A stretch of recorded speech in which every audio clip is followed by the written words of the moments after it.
So, Stephen Seidenberg, you're an expert in the Chinese documentary market. You've been resident there for many years. CCTV 9, I heard, had an average audience of 53, 63 million, some massive number. I mean, what is going on there? What are the big trends that you can share with us about the Chinese statuary market? I think the biggest trend is it's changing so fast nobody has any idea whatsoever what's going on.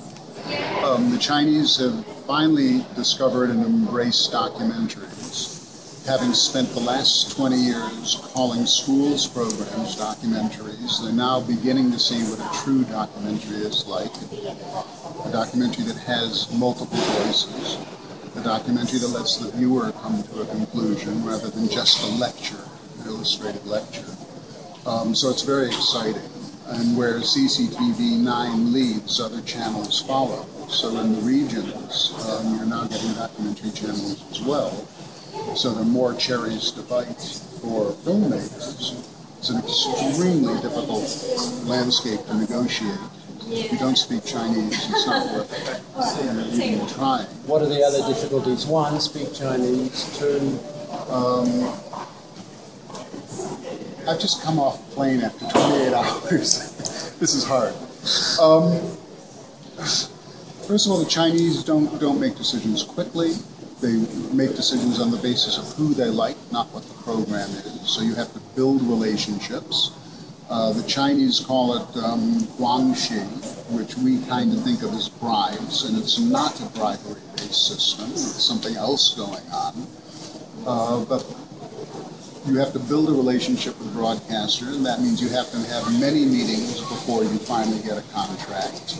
But it's true in Europe as well. You know, if you're pitching into the BBC and they've never worked with you before, it takes many meetings before you finally get a contract, and you're pitching more than one project before you finally land the one that works.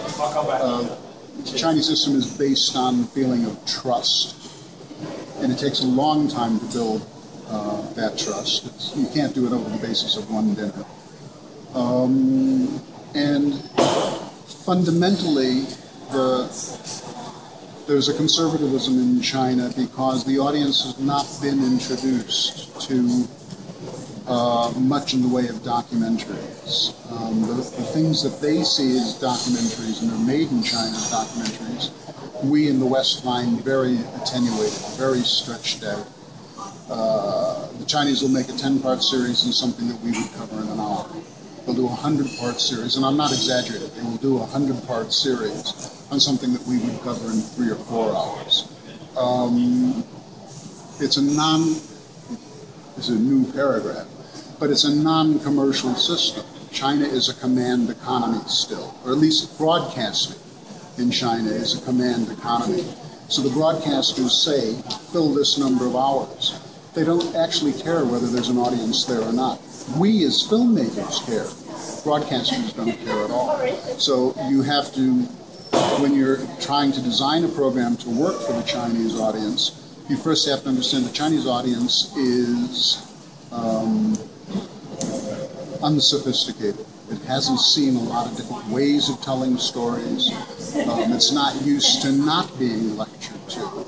And therefore, if you're doing something radical in a documentary, they don't get it. They'll walk away from it.